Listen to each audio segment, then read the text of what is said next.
Hey guys, welcome back to the channel. This is part 1 of What If Naruto was the Red X. If you guys enjoy this What If and want to see part 2 of it, comment down below and let me know. And go ahead and check out other What Ifs in the channel. Before we start, please do support for more awesome content. Don't forget to subscribe and leave a like, and also share this video with your friends. So let's start this video. Boys, you know, I've heard that things can be categorized into two different places, black and white, light and dark, good and evil, right and wrong. But who decides what's really good and what's really evil? Certainly not an ordinary mortal being like us. A shadowy figure rushes past a camera, using simple stealth to evade detection, dodging all the detection beams easily with a few quick jumps and flips. The shadow then pulls a strange blade from a holster on his right thigh, quickly picking the lock on the door of a dark rooftop and pushing it open. He reholsters the knife and walks into the darkened hallway. His eyes scan the area, and he sees the cameras down the hall, bringing a frown to his face. The person then jumps down and places his feet on the sides of the floor, then throws several throwing stars, severing the cords connecting the cameras to their power source. The person couldn't help but chuckle lightly to himself as he then tiptoed down the hall, keeping close to the sides, to avoid the pressure sensors, thankful he had liberated the blueprints for this place a week prior, and found most of the floor's surprises. From the mind of 26 Lord Pain in Master 13. Voice, good, evil, really, what's the difference? Is it right to hurt others for the greater good? Is it wrong to help another by stealing from those better off? Or, just maybe, have we all fallen off the true topic, is it good and evil anymore? Is it good to betray another, just because they're doing the thing they feel is right? No, it's not, but still we think it is. The figure slowly looked round the corner of the hall, thankful that the occupants of the building had left for the night. The person silently looked to the next hallway and frowned, seeing a droid of some kind sitting in the hall looking around for intruders. The person frowned, and then looked above him and smirked. Perfect. He thought to himself with a smirk, and jumped up grabbing hold of the grate, and then slowly he placed his feet on the wall next to him, and stuck to it. Quickly pulling out his knife, he began to unscrew the grate, and then pushed it inward, and entered into the air ducts of the building with ease. What kind of idiot makes these things big enough for a human to crawl through? He questioned himself with a shake of his head as he passed the droid's location, and made his way into the darkness of the air vent. The world was once something he treasured, but now never again. Voice, the line between what is good and evil has not just been blurred, it's expanded. The once simple border has been obscured, so much that it has created an almost endless shade of gray between the two. While one person may believe he is doing the right thing, others won't, but then again others also will, and yet that is why people like me exist. I believe in something no one else does. The figure found what he was looking for, and silently pushed open the air vent's hatch, coming out and once more placing his feet onto the wall. Here he secured this vent, and then walked on the wall towards the computer in the room. It was encrypted, but it was also something he would enjoy cracking. It was a challenge to his new intellect. Popping his knuckles, the person started to type on the keyboard, bringing up parts of the system, tearing down others with amazing skill and ease. He remembered when his teacher had taught him about such machines, and inwardly remembered to thank that man when, and if they ever met again. Their betrayal left him empty, his heart shattered. He became a new man. Voice, I believe in the edge, the combination of good and evil, being neither, but also being both. Why? Because I played the hero, and I got hurt, and being a villain, not my style. So, I decided, why should I give up everything? Just so some bastards can take it away. Why should I lose everything I've ever gained? Just so it can be destroyed in an instant. The person grinned as he put the building's security systems into a 30-minute shutdown. More than enough time for him to do what he needed and get exactly what he had come for. He walked silently out of the room, still cautious, and then walked down the hall, to a pair of sliding double doors. He frowned and then pulled out something. A brush with some green dust. He patted the brush into the dust, and started to gently stroke it over the keypad beside the door, smirking as he saw fingerprints. He then punched in one try, frowning as it was incorrect, then tried another combination, and frowned once more as it still wasn't right. He bit his lip, then took a deep breath before concentrating about what he knew about this place, and grinned as he figured it out, punching into code as the door then slid open. The date of this building's construction. He would forget her betrayal, and become someone great, his power unstoppable. Voice. So as you can guess, I don't like to play the hero anymore. I've only got one thing in mind from now on, what I should have done a long time ago. What I will do, I'm looking out for only one person now, me, number one. No matter how lonely, it will be better than being betrayed again. The person walked into the room, and smirked widely as he looked around at the devices in glass cases and the weapons long forgotten, gathering dust.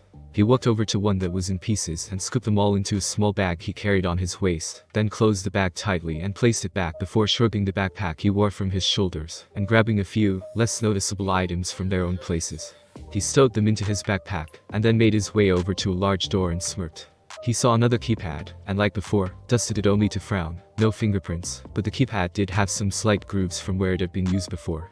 The person nodded to himself and looked at the numbers. It was tougher than the last one, and he had to concentrate on it fully before attempting to put in the right code. But sometimes, even the best laid plans of mice and men are all for naught. The person grinned as he punched in a code, and the door swung open with a hiss revealing the contents within that made his lips curl, seeing what he came for lying before him. He walked forward and looked the item over with a critical eye, not exactly sure what he should think of it really. Could use a few alterations, maybe make it a little less plain, lose the damn stupid cape, some more padding would also be nice, but it's a start.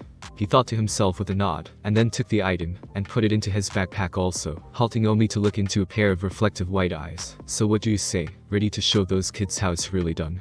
He asked the skull-like mask, and then placed a hand over the right eye, tracing a red mark and smirking, his strange eyes nearly glowing in the dark as the whisker-like marks became clear on his skin. Red X. The teen briefly looked over the mask and smirked to himself. It reminded him of the days before. Back in the days he would play ninja with a fake Anbu mask for some reason. No time to reminisce, now's the time to leave before the kids get home. The teen then said to himself and turned and went back the way he came, leaving the building. Just as he came, not even a single trace of his presence left behind. Voice. They say it's easy to see the line between good and evil. They say it should be perfectly clear. The problem isn't in the line, it's in the person looking at it. How do two people perceive good and evil in the same way? No, they see what they believe. As such, there is no good nor evil in the world, only an endless shade of grey like me. My name is Uzumaki Naruto, former ninja of the Hidden Leaf Village, and the new Red X. A sandal foot sprung from a branch and towards another tree. The person springing from tree to tree had a large scroll strapped securely to his back and a smirk gracing his lips. Feels great to be back, he thought to himself as he then grabbed a branch into a flip and landed on the ground in a crouch. The person's spiky blonde locks were illuminated in the pale moonlight of the forest, the rain coming down to soak him, yet his cargo, the sacred scroll of sealing, somehow remained dry. Probably some kind of seal. The blonde thought as he then reached behind him and placed a hand on the scroll. He then forced his chakra into it, and the scroll began to shrink down until it was the size of a normal scroll. Smirking, the blonde then placed that into one of the two kunai holsters on his right thigh. If I had known it could do that 5 years ago, I don't think Mizuki would have been able to tell I even had it. The blonde then thought, before looking around and nodding to himself. He quickly formed a seal with his hands, and focused on the forest around him. A nifty trick his sensei Yamato taught him was feeling out for the chakra signatures of others when being followed. Going to have to thank him for those private lessons if we ever meet again. The blonde thought to himself, then frowned. About 6 signatures were heading his way, 2 of whom he really didn't want anything to do with the Kuha Bunshin no Jutsu. The blonde then cried with a quick hand seal, and 4 identical blondes appeared around him. Keep them busy, as long as you can. Use that move, if you have to, just don't let them find me. The original told his clones, who all nodded as the blonde then jumped off, leaving his clones behind. The clones waited in the shadows for their own opponents, but not for long as they arrived, and the clones went to attack. Forming a seal, the one with the most chakra quickly called out aloud Kage Bunshin no Jutsu. And 50 extra blondes appeared, the original clone vanishing with a poof of smoke, as the clones charged a team of Chunin Jonin level ninja. They attacked swiftly, using kunai to block the kunai and blades of their enemies. The clones fought, while the Bakuha Bunshin stayed behind, waiting for the signal, to use their special technique. One clone jumped into the air and used a Rasengan, not as powerful as the originals, but he managed to knock a pink-haired girl into a tree with the force of the attack, knocking her out as a result. A black-haired boy with a long sword, who was then attacked by 10 of the clones, then destroyed the first of the clones. Each of the remaining conscious members of this little retrieval squad were beginning to tire, but started to use more dangerous methods of attacking the clones. The original, however, couldn't help a light chuckle that escaped his throat when the memories of the Kage Bunshin came to him. Let's slow them down a little bit more, he thought darkly to himself, and uttered a single word, boom. With that, a massive explosion sounded from behind him, followed by 2 more from the area he had left his Bakuha Bunshin. Well, that should have knocked the wind out of them. The blonde said to himself as he increased his speed, heading straight towards the valley of the end. No, the beginning of my new life. The blonde thought to himself as he continued through the trees at a breakneck pace. The ninja who were supposed to retrieve the blonde were worse for wear. Another of them was now unconscious. Knocked out from the blast of those Bakuha Bunshin, the black-haired youth growled and jumped off after the blonde, ignoring the calls for him to stay back as he rushed through forest, black eyes flashing red as he did so. He sped up, going faster than what should have been humanly possible, entering a dark cave as he did. The blonde ninja from before soon jumped out of a cave and landed on the head of a statue. His spiky blonde locks shined brightly in the moonlight, as his tan features showed the 3 whiskers he had on each cheek and shining blue eyes. He was wearing a blood-red t-shirt that had a black Anbu shirt beneath it, with a black strap over his chest that was attached to a sheathed ninjutsu on his back, a grey utility belt around his waist. A pair of black shinobi pants with the ankles held down with metal mesh and grey metal shin guards, a pair of black sandals under those. On his arms he wore metal mesh over his forearms with grey vam braces over them, and black fingerless gloves with metal plates at the backs. The blonde looked to the valley with a smirk, looking down upon what he and Sasuke had fought in so many years ago, the same place that had once decided who he would be. How appropriate that he would start over here, about time you got here. He then said while turning as the black-haired nin leaped from the cave and landed before him. Team. The blonde said to the black-haired boy, the rain still pouring down as his blue eyes looked out from behind his spiky black hair to his former friend. What the hell has gotten into you, dope? The dark-haired teen demanded, and the blonde smirked to himself, wouldn't you like to know? Earlier that day, Uzumaki Naruto was a boy whom had many things happen to him in the past. Torture, assassination attempts, and beatings were commonplace for him. However, for the last few years he had been having more trouble dealing with people outside the village, instead of within it. Not the least of which was the attack on Akatsuki just a few days prior, which had left him bedridden.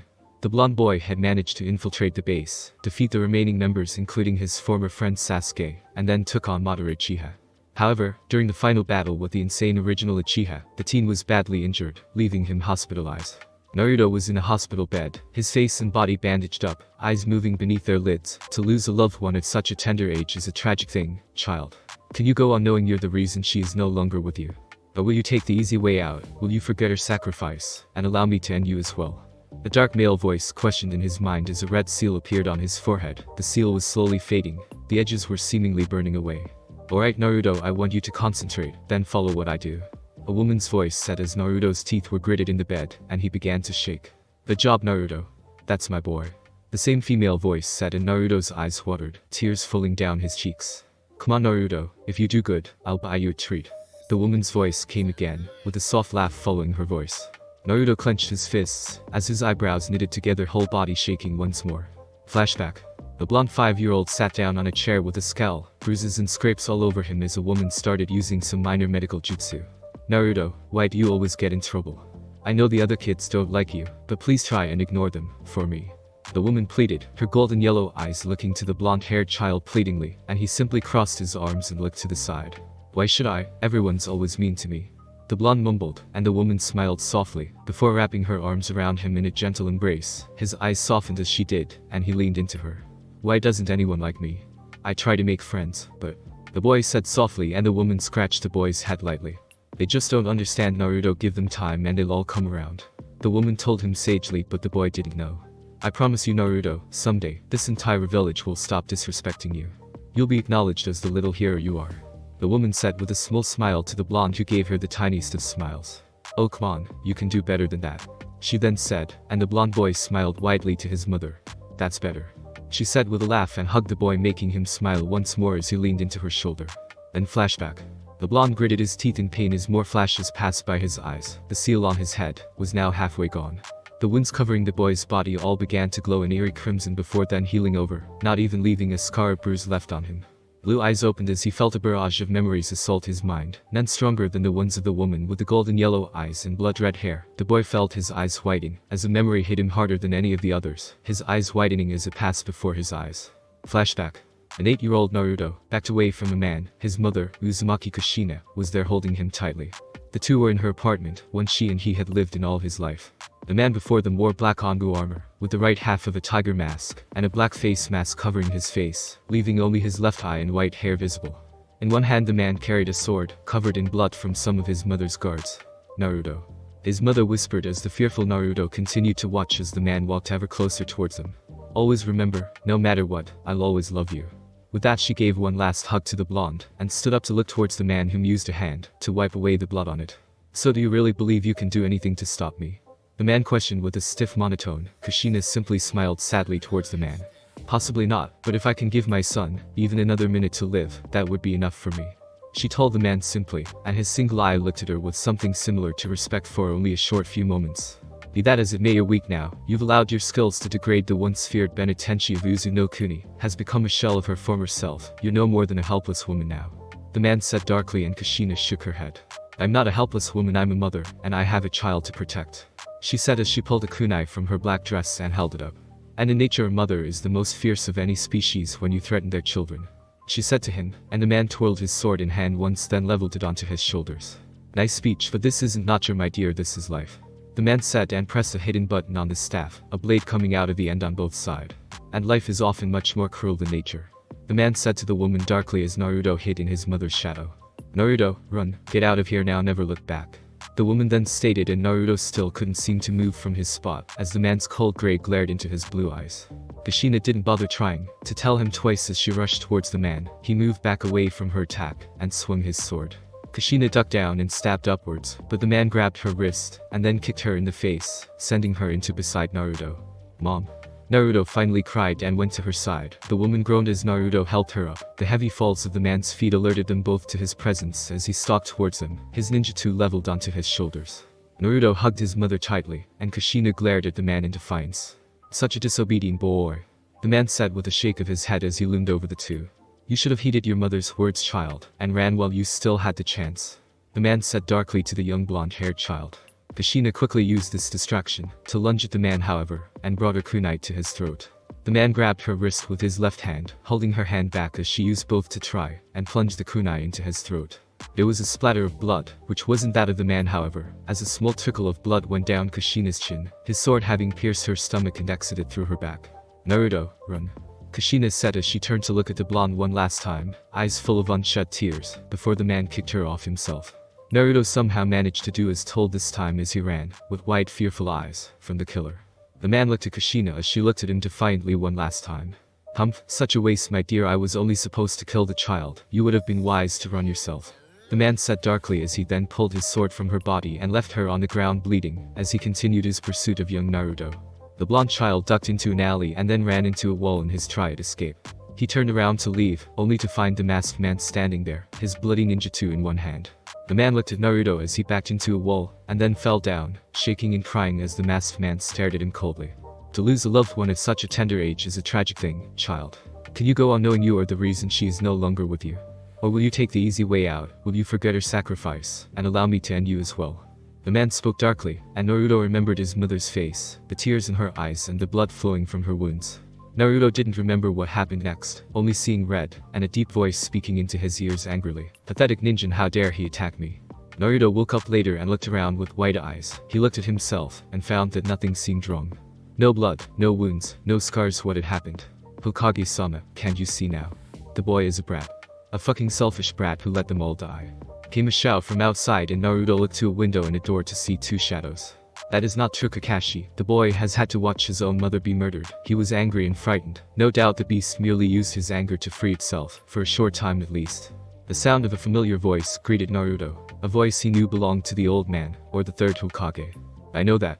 But Rin is dead, Hokage-sama. She was protecting that brat. It's his fault she had to die. Why didn't he save her if he has this damn power? The same man's voice came as Naruto listened. He knew Rin, Auntie Rin. She was always so nice, but now. Tears filled the boy's eyes as he looked to the foot of the bed. His auntie was gone too. Kakashi. You're acting stubborn and foolish. If Minato could see you now, he'd be rolling over in his own grave, because of your words. The third roared and Naruto stiffened. He'd never heard the old man so pissed off before. It's not Naruto's fault this man came after him, nor is it Naruto's fault Rin and Kushina are both dead. The man growled, and he saw Kakashi's shadow stiffen. Yes, it is Hokage-sama. He didn't save them. Only he lived. They both died while he survived. If he could beat that man, why didn't he save them as well? The man shouted once more and Naruto saw that old man literally punched Kakashi in the face from the way the shadows moved. Hokage-sama. The man sounded both confused and slightly afraid as the old man loomed over him with an angry scowl over his face. Kakashi, how dare you? That child has nothing left, and you have the audacity to blame him for this. You can blame a child for being afraid of someone who's older, bigger, and stronger than him for running away. I'm sure Minato, Kushina, Rin, and Obito would be ashamed of you right now, and that's not thinking of your mother and father. The old man growled out at the man now on the ground. There was a tense silence for a few moments before then letting out a sigh. What do we know about that man, Kakashi? I want everything your Anbu have found out. The Sandaime stated angrily, and Kakashi was silent for a few moments. No name. No village of origin, not even a fucking record in the bingo book, sir. This man, he was a nameless ghost, he was nothing, and as such he was also the perfect assassin. Kakashi replied softly, barely speaking above a whisper as Naruto sat back and listened sadly. Who hired him? Sandaime questioned and Kakashi was silent. Kakashi. Who hired that man to murder Naruto? The Sandaime demanded, and Kakashi let out a long sigh. A member of the council, sir, Miss Haruno Kasumi. She was apparently jealous over Kushina having Minato-sama and decided to take her child away from her, just to make her suffer. I can't believe she would do this to Kage-sama. How could she allow her crush on Minato-sensei to take such control of her? I mean, she has a husband and daughter for Kami's sake. Kakashi replied, then added, while the Sandaime growled angrily. Her family are known for being fanatically obsessive. I just hope it doesn't spread to her daughter as well. The old man said, and Kakashi nodded from his spot on the floor. We have her in custody now, Sandaime-sama. We are awaiting your orders on what to do with her. The orders for the assassination were located in the assassin's kunai case. Also, he had a will. It says he bequeaths all of his possessions to whomever it is that finally kills him. To whomever allows him to see his family once more. Kakashi replies, and Naruto sees the Sandaime turn to look towards Kakashi. I'm not joking, Hokage-sama, that was what it said, word for word. He wants the man who killed him to have all his worldly possessions. I don't know about the other part, but we tried to open the scroll with his possessions inside it, sir. But there was some kind of blood seal keeping us out of it. I'm not sure how whoever kills him was supposed to open it, I'm afraid. Kakashi reported, and Naruto felt his body shake. The man who murdered his mother left him everything he owned. Why? Have those items brought to me, Kakashi. I'm going to seal them away. Whoever this man was is not to be trusted. It's possible that he booby-trapped his possessions as some form of revenge. Sandaime said simply, and Kakashi stood back up and nodded slowly to the old man. Now then, if you'll excuse me, I have to speak with Naruto. The Sandaime said, and Naruto quickly pretended to be asleep as he opened the door. He heard the man walk over, and then felt a hand on his head. I'm sorry for this, Naruto, but I won't let you become bent on revenge or power like that Uchiha boy memory seal. Forgotten darkness. The old man said, and Naruto's world turned to darkness. Then flashback. Present. Naruto smirked while shaking his head. The Sandaime. He really shouldn't have tried to take those memories away from him like that. As a result, the young man had woken up in the hospital angry as hell, when he realized how the Sandaime had took away the last shred of family he had away from him. You know, Sasuke, you shouldn't chase a person who doesn't want to be caught. They normally fight back. The boy's blue eyes showed the anger as he looked towards Sasuke, then reached back and pulled a ninjutsu from a sheath on his back, before pointing it towards Sasuke. You stole from the village, Naruto. I'm here to drag you back home. And this time the Kyuubi won't be able to help you against me. Sasuke told the blonde while unsheathing Chakatu from his side and taking a quick stance. Said blonde teen's eyes narrowed when the boy said he stole from the village. In truth, the village stole from him, so just shut up, give up, and come with me. Sasuke said darkly. Naruto frowned at the dark-haired young man's words before then flipping his ninjutsu along his shoulders. Really? I actually thought you were here to enjoy the view. He said sarcastically, and Sasuke barely even twitched. Peace, why so serious? The blonde mumbled as Sasuke crouched back, assuming a stance, and Naruto simply glanced at him boredly. Fine, if that's how you want to play it, I'll fight you one last time. Just don't go and cry when I kick the shit out of you. The blonde said, simply making the arrogant Uchiha smirk towards him, holding Chakatu at the ready. Alley of the end. Come on, Sasuke, why so serious? Learn to live, a little man. Naruto said to the dark-haired brooding boy, and Sasuke simply twitched. Peace, talk about stiff, no. Naruto said to himself, while Sasuke then lunged forward. The blonde-haired nin yawned as he then blocked the slash, much to Sasuke's surprise, and then kneed him in the stomach before then kicking him in the face, sending him sprawling back. You know, Sasuke, it takes a lot to truly piss me off. Naruto then said, and Sasuke growled, before rushing towards the blonde once more. Seti merely moved to the side, grabbed the back of Sasuke's robes, and kneed him hard in the face. One thing is hurting my friends, another is trying to kill me, and yet another is people calling me Kyuubi or monster or something I'm actually not. Naruto said while shaking his head, and Sasuke roared, lunging at the blonde and swinging Chakatu down towards him, only for the blonde to jump backwards and land on his feet perfectly. But you want to know what pisses the fucking hell out of me most of all? Now Naruto finally looks serious as his eyes showed a deep anger, causing Sasuke to actually recoil. What pisses me off most of all is actually divided into two things, lying to me, or keeping secrets from me. Naruto growled out as he then crouched and lunged forward, punching Sasuke in the nose, and knocking him off the statue. And you and Sakura scurrying behind my back clearly falls into both fucking categories. Naruto shouted as he then jumped off the side of the statue and towards Sasuke, grasping the handle of his ninjutsu with both hands. Coming towards the dark-haired boy, he rolled in midair to avoid a kunai, and blocked the second one, before rearing his sword back and swinging down at Sasuke. The dark-haired boy had a mere second to block, or be cut in half. It was only with some luck that he managed to hold back Naruto's sword. Pushing upward, Sasuke pushed Naruto back, and the blonde went off balance. Sasuke quickly used this as he attempted to slash Naruto, only for the blonde to deflect the strike with his own blade. Naruto then lunged forward, swinging his sword at Sasuke as the boy blocked the blade as best he could. However, Naruto was pushing the dark-haired Uchiha child back towards the wall. Concentrating on that, Naruto pushed as much strength into the ninjutsu swings as he could. The two teens fought one another with fierce intent, anger clear on the blonde and frustration on the Uchiha's face. The two swords sang as the two swung them in arcs, and sparked as they brought them together. They glared at one another heatedly before then pushing each other back and lunging forward once more. Both swung their respective blades, the steel edges sparking as they grated together, only for Sasuke's skill to allow him to knock the blade out of Naruto's hand and send it flying. Naruto cursed while quickly rolling under Sasuke as that happened, and then unsnapped the buckle of his sheath and spun in place, using the sheath to block Sasuke's chakatsu before then sliding forward to elbow the dark-haired boy. He then moved his arm upward to knock Sasuke's chakatsu from his hands and send it to the rocks, before grabbing the boy and throwing him into said rock's face first. "What, is that all you've got? Come on Sasuke, show me some real skill here." Naruto taunted angrily while tossing his sword sheath to the side and glaring at the dark-haired Uchiha. Rising up, Sasuke lunged at the blonde with a roar, only for Naruto to duck low and kick his feet out from under him. Hitting the water, Sasuke got up once more and lunged at Naruto yet again, throwing punches and kicks at the blonde, the other boys simply dodging and evading them easily before then ramming himself into Sasuke with a headbutt, knocking the dark-haired teen to the ground. Sasuke slowly got back onto his feet once more and glared at the blonde with pure rage in his eyes, said blonde also getting up to glare at Sasuke. The dark-haired boy then lunged at Naruto throwing his fist, but the blonde caught it and used a simple judo toss to throw Sasuke away from himself. Sasuke skidded along the water for a short while before then forming several hand seals and placing his fingers to his lips. "Kaden, Dikakyu no Jutsu," the boy exclaimed as a fireball escaped his mouth and headed straight for Naruto. The blonde teen cursed loudly as he lunged forwards, then fell backwards, using his momentum to keep him sliding on the water and under the fireball, before then flipping up and punching Sasuke right in the jaw.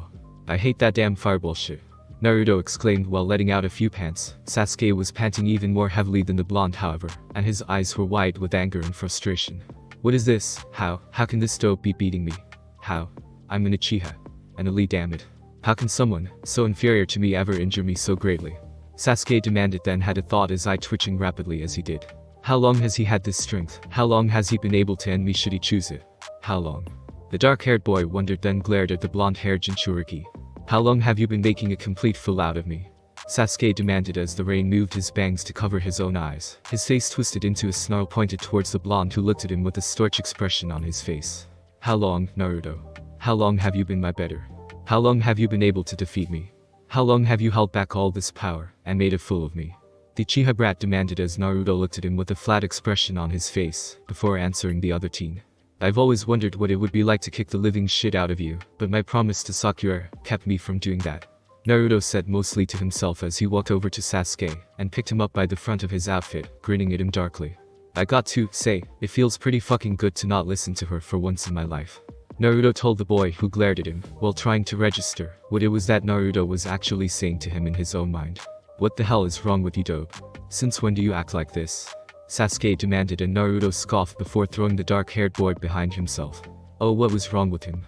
Sasuke wanted to know what was wrong with him. TCH, the Uchiha wasn't really prepared to know what Naruto knew now. "Konoha, earlier. Man, old man, not only did you take my memories away, but you also knew who my father was. What the hell did I ever look up to you for? Or were you manipulating me so I'd remain loyal to Konoha or something?" Naruto questioned angrily as he sat with his feet propped up on the Hokage's desk while reading his father's will. A painting was moved open to show a safe at his left side. It stated he was to learn of his heritage at 16, which was 4 months ago. Also, he was to gain access to the Namikaze fortune should ever he need money. Also something that never happened. And last, he was supposed to get something else, the sacred scroll of sealing. "Damn village, they just love to keep me down," Naruto said with gritted teeth while looking over the will before picking up the second will he was supposed to read. This one was the one that belonged to his mother. This one stated that he was to gain the full fortune of the Uzumaki clan immediately, their scrolls, training, and everything else from the Konoha archives. And last, he was supposed to get what was left of Uzu no Kuni's fucking fortunes entirely. Bastards. Not only have they treated me like shit, I just bet they stole my fucking property and money. Naruto growled to himself, before stowing the 2 wills of his parents into a seal on the sacred scroll, and picked up the last one. It was Jiraiya's. Naruto actually looked sad seeing it, and then felt anger, as no one had told him about this one either. "I'm beginning to wonder why I even bothered to put up with these bastards. Alright, the damn third." Naruto growled to himself before then opening the will, and looking it over quickly. This one was simple. He got the Toad contract, which was sealed into the will, all of Jiraiya's money, which was a sizable amount to say the least. The title of Gamma Sennin, and last was he got some jutsu Jiraiya wanted him to learn, which were also sealed into the will. You always looked out for me in your own way, Iro Sennin. He whispered to himself with a small smile before rolling up the will and sealing it into the sacred scroll.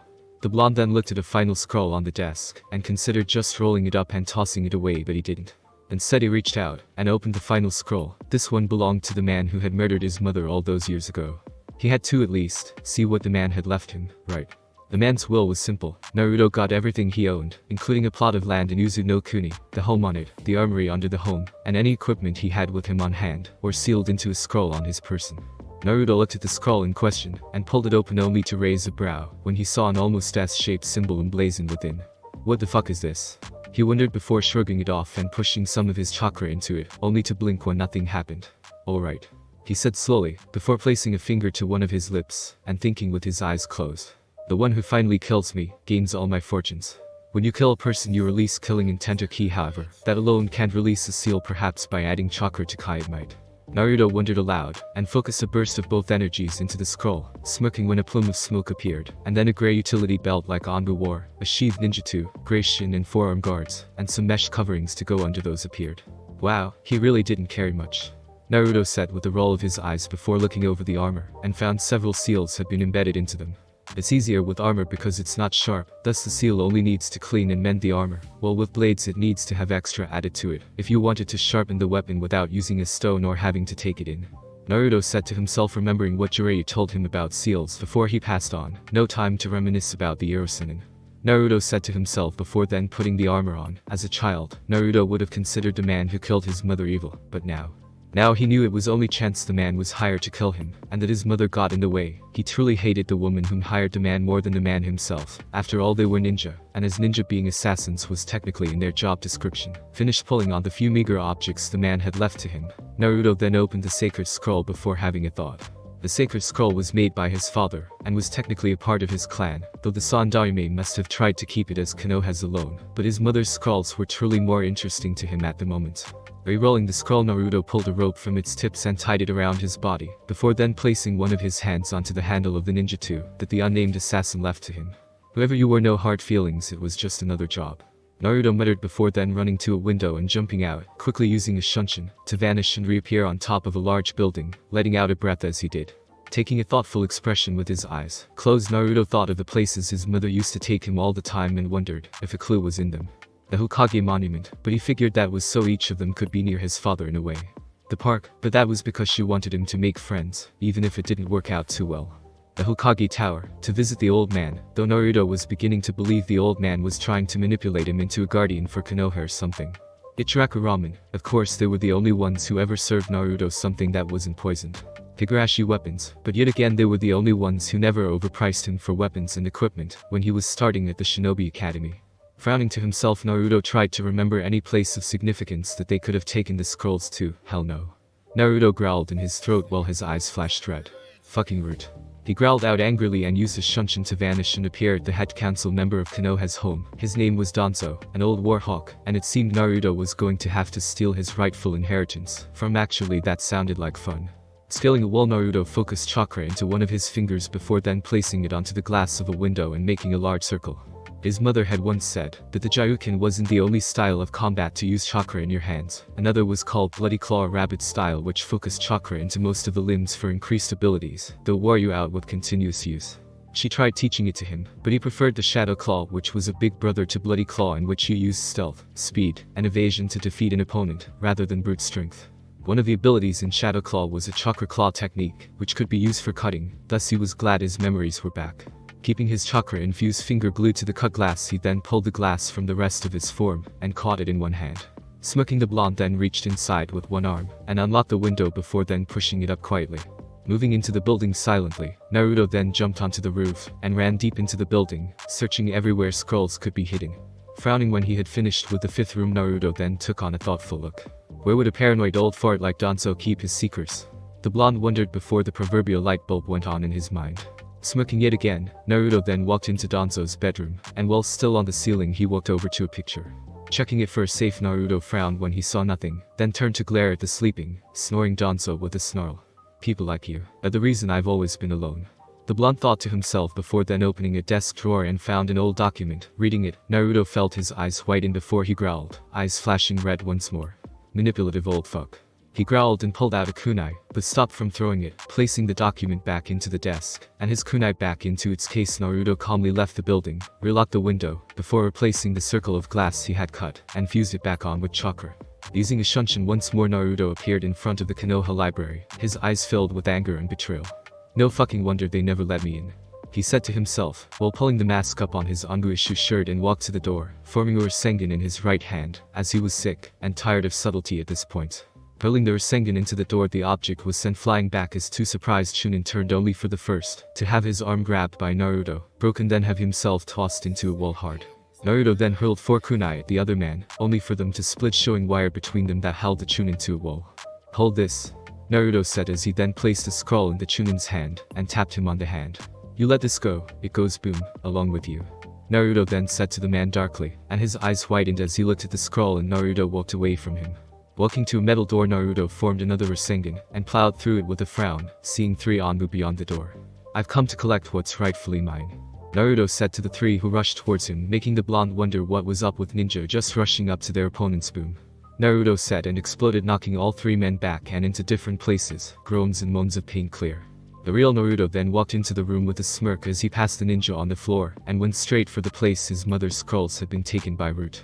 Apparently, they were blood chakra sealed scrolls, and Danzo had tried numerous times to get Naruto to join him just to open them. Like hell he'd ever give his family's power to a nut job like him. Reaching the place the scrolls were held, he opened it up and smirked, seeing the spiral on 4 different scrolls. Picking them up, he then opened the sacred scroll and sealed them into it, also allowing him to carry all of them. "Halt!" came a cry, and Naruto turned his head to see Tsunade and a platoon of Anbu standing near the exit of the off-limit section to the Konoha library.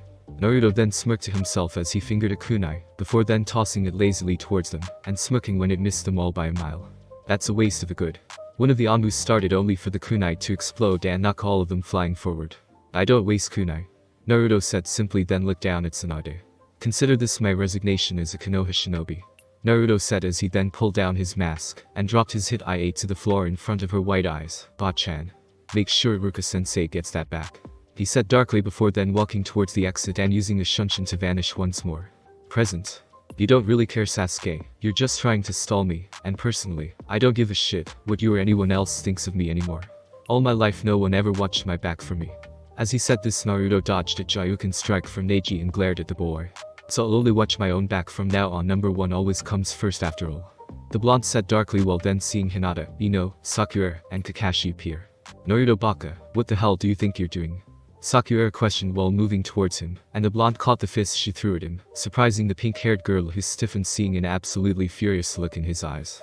"Piss off, Haruno," he said with a growl, before he then spun his body, kicked the pink-haired bitch's legs out from under her, and then judo tossed her into Sasuke, knocking both of them into the cleft wall, and surprising the hell out of those who had seen him do it. "Kami-sama, that felt good," Naruto exclaimed with a grin, then jumped up over Ino, as she tried to take control of him with her Shintenshi no Jutsu. "Nah, Naruto said while wagging a finger towards Ino, who fell only for Hinata to catch her.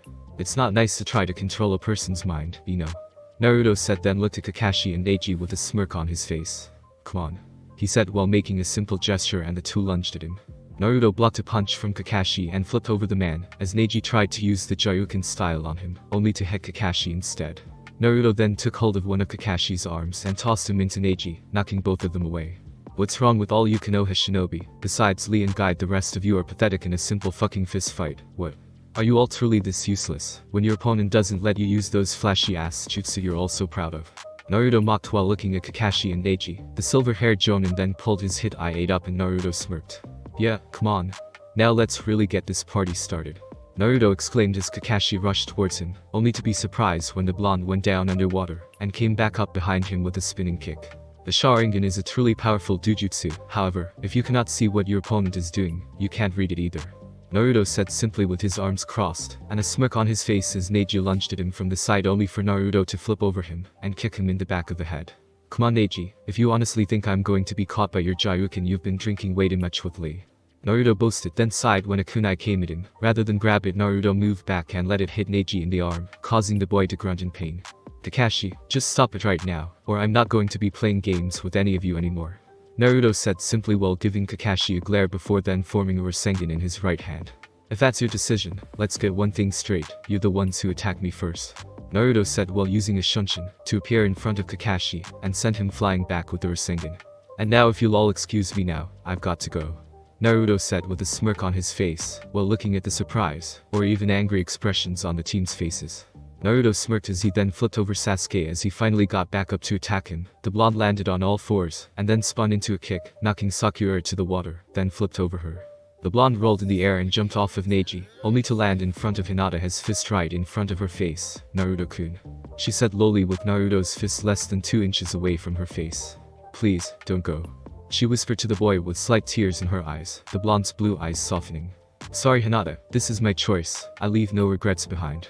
The blonde told the pale-eyed girl before then moving his hand and shining to the top of the valley statues. Long ago, a pack of wolves captured a small fox. They took the fox and made it hunt and feed them, while leaving less than scraps for the fox to eat itself. This fox was clever however, biding his time and making the wolves fat with the food it brought to them then, when those wolves were fat, lazy, and content. The cunning fox left them, and went to hunt alone leaving those wolves to starve, as he would feed only himself from now on. Naruto thought to himself as he then looked down at the Konoha shinobi before turning his back and running off towards his new life. As he ran, Naruto pulled out the shrunken sacred scroll, and unrolled it looking for something that could get him as far away as possible. He found it. It was an ancient forgotten jutsu created by the original summoners. What it did was take people to the spirit world to speak with the boss summons, in order to form a contract with them. Naruto didn't know why the old ninja had stopped using it, but guessed over time numerous ninja went to the summons world only to vanish, and never return, or something like that. They probably met up with Mander. The blonde thought to himself as he continued reading the hand seals and ironically, a chant in order to use the jutsu. The blonde-haired boy figured that going to the summons world was better than being in one that hated him, or that tried to use him as some kind of tool. So as he ran he continued to read up on the jutsu before nodding to himself and sprinted farther off, sure that the team had probably been healed by Sakura by now, and were heading his way. Naruto frowned at that thought while re-rolling the sacred scroll, and stowing it into a pocket, and then picked up the pace, so he could have some more time for this jutsu to work. Stopping at declaring, Naruto went through the 50-some hand seals, and then began to mutter a small chant under his breath. Finishing with it he slammed his right hand into the ground, and a white seal appeared below his feet. Closing his eyes he pushed more chakra into the jutsu, and watched as the seal turned an almost violet color, and some kind of reflective portal opened up at his side. Dope. Came a furious shout and Naruto cursed seeing Sasuke was heading his way. Looking at the portal then Naruto jumped into the portal, and felt himself being pulled down. Behind him Sasuke also jumped into the portal, chasing Naruto with an almost psychotic look on his face. Soon, Kakashi and Neji had also jumped into the portal, following after Sasuke to retrieve Naruto. Ino and Sakura soon followed after as well, and Hinata just behind them as the portal closed completely, locking the group into a swirling vortex of glowing light. Naruto. Sasuke yelled as he swung his reclaimed Chakatu at the blonde-haired boy, only for Naruto to block with his arm guards. Back the fuck off team. Naruto shouted back as he punched Sasuke, sending him rolling back into the rest of the team, and the color of the vortex changed, now becoming darker. Naruto seemed to freeze when this happened, his eyes widened when he finally hit the seal, and then, darkness overtook him completely. The soft pitter-patter of rain hitting a concrete street was the first thing he heard. The raindrops hitting his body and the cold concrete below him were the first things he felt as one of his fingers twitched. The blonde lay in an alley, trash cans and garbage to either of his sides. Opening his blue eyes Naruto looked around, and then pushed himself onto his back, and looked up to the dark stormy skies. I got away. He whispered to himself before chuckling lightly, then laughing to himself before laughing loudly. He got away. He had done something no one thought he was able to do. And he had gotten to make fools out of Sasuke, Kakashi, and Neji, the three supposed strongest in the entire village. Well, minus Might Guy and Rock Lee of course. Naruto soon ceased his laughter and groaned softly as he pushed himself up off the ground. Placing a hand to his head he looked around to take in his surroundings. An old alley with a fire escape to his right, with glowing neon lights on the buildings outside of the alley. This is definitely not the summons world. He muttered to himself and wondered what he had managed to fuck up with that jutsu, before then shrugging and deciding that he didn't really care. Hell, wherever he was it had to be better than his own world, that was for sure. Naruto moved on towards the exit of the alley, still disoriented, and placed a hand on the side of a building as he walked out to see numerous people in strange attire. It wasn't that he didn't figure his own clothes might be strange to them, but to him the clothing was quite. Stopping his mental tirade, when he saw a woman who was in something most Konoha women would consider scandalous and Jiraiya would have loved to see on any woman, Naruto followed the woman's swaying hips, and smirked to himself before then chuckling. I think I'm going to learn to like it here. He said to himself, then cracked his neck and listened to what the people in this strange place were saying. One thing he noticed was that they didn't speak Japanese. What they did speak was similar to a language his mother had taught him, which apparently came from a country Uzu no Kuni used to trade with. Walking over to a random, but young, woman, Naruto concentrated on remembering the damn words that were in this language. He was never happier to have a photographic memory than he was now. It had been a long while since his mom taught him that language after all. "Excuse me, miss," Naruto said to the brown-haired young woman with a ponytail who looked around his age. The set woman blushed upon turning to see the blonde young man and smiled to him widely. "Yes?" she questioned, and Naruto thought on remembering that accursed language once more. "Where am I exactly?" "I'm a bit of a wanderer and stumbled into town," Naruto said, then covered, and the girl seemed to accept that, so it wasn't out of the ordinary for this town at least. "You're in Jump City, of course," the girl said cheerfully, and Naruto nodded his head slowly, and then had an idea, one that made a sly grin cross over his face. Thinking quickly, he remembered a couple more words before then placing an arm around the brunette's shoulders. "Well, seeing as I'm new in town, I was wondering if you wouldn't mind giving me a tour. What do you say, cutie?" The blonde questioned while smirking at the girl's blushing features and rapid nod of the head. The two then walked off, with the brown-haired girl talking about what there was to see in Jump City, mentioning a group of heroes called the Teen Titans. Though curious, Naruto decided to question the girl about these Teen Titans another time, though for some reason, he had the strangest feeling he'd be meeting them soon enough. Thanks for listening. I do hope you enjoyed. If you want a next part of this video, like, subscribe, and comment down below, and turn on that bell notification, and also check out the other videos that I have created, and enjoy. See you in the next video. Peace.